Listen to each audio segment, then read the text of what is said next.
Professor doctor Yunus সরকারকে আমরা দেখছি যে উনি শুধু ভালোবাসা দিয়ে শাসন করার পদক্ষেপ নিচ্ছেন।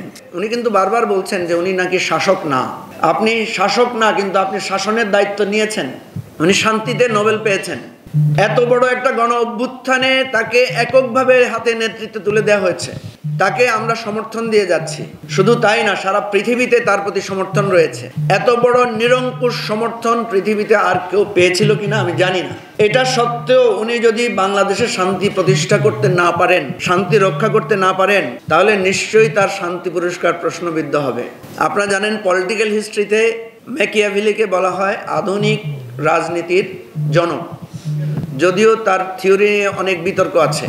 তার একটা থিওরি এবং গুরুত্বপূর্ণ বক্তব্য ছিল এরকম যে শাসককে ভালোবাসা এবং ভয়, এই দুটার সমন্বয়ে শাসন করতে হয়। ম্যাকিয়াভেলি বলেছেন, যদি সে দুটা করতে না পারে তাহলে অন্তত একটা যাতে করে, সেটা হচ্ছে ভয়। তাকে যাতে তার প্রজারা বা সে যাদের উপর শাসন করবে তারা যাতে তাকে ভয় পায়। তবে তিনি এটাও বলেছেন যে যদি ভয়ের মাত্রাটা বেশি হয় তাহলে শাসকের বিরুদ্ধে ঘৃণা তৈরি হতে পারে, যেটা শেখ হাসিনা আমাদের বিরুদ্ধে করেছেন।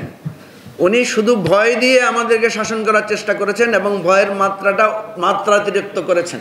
ফলে এখানে শাসকের বিরুদ্ধে একটা তীব্র ক্ষোভ, ঘৃণা তৈরি হয়েছে এবং যেটার বহিঃপ্রকাশ আমরা 5ই আগস্ট বা তার পরবর্তী সময় আমরা দেখেছি।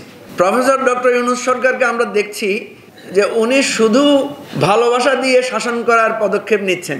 এই জায়গাটায় আমরা ওনাকে সতর্ক করেছি, বলেছি যে ভালোবাসা এবং শাসন অর্থাৎ যৌক্তিক জায়গায় একটা রাষ্ট্র শাসকের, উনি কিন্তু বারবার বলছেন যে উনি নাকি শাসক না। আপনি শাসক না, কিন্তু আপনি শাসনের দায়িত্ব নিয়েছেন। স্পষ্ট করে বলছি, দেখেন প্রফেসর ডক্টর ইউনূস আমাদের বাংলাদেশিদের মধ্যে একমাত্র নোবেল পুরস্কার প্রাপ্ত। উনি শান্তিতে নোবেল পেয়েছেন।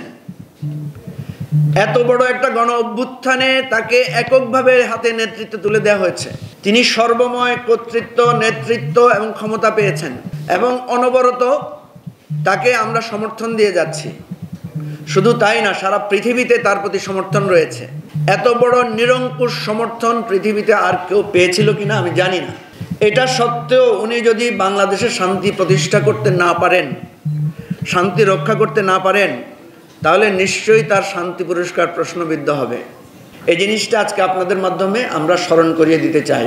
প্রিয় বন্ধুগণ, আমরা আবারও বলছি যে ভালোবাসা এবং কঠোরতার সংমিশ্রণে রাষ্ট্রকে শাসন করতে হয়। প্রফেসর ইউনূস, প্লিজ আপনি এই জায়গায় জাতীয় ঐক্যটা রক্ষা করেন। দেশটা যে জায়গায় আছে সেই জায়গায় একটা সবাইকে নিয়ে সুন্দরভাবে একটা সংস্কার প্রক্রিয়ার মধ্য দিয়ে বাংলাদেশের ইতিহাসে সর্বশ্রেষ্ঠ সুন্দর একটা নির্বাচনের আয়োজন করে যান। আপনাকে দেশের মানুষ সারা জীবন স্মরণ করবে।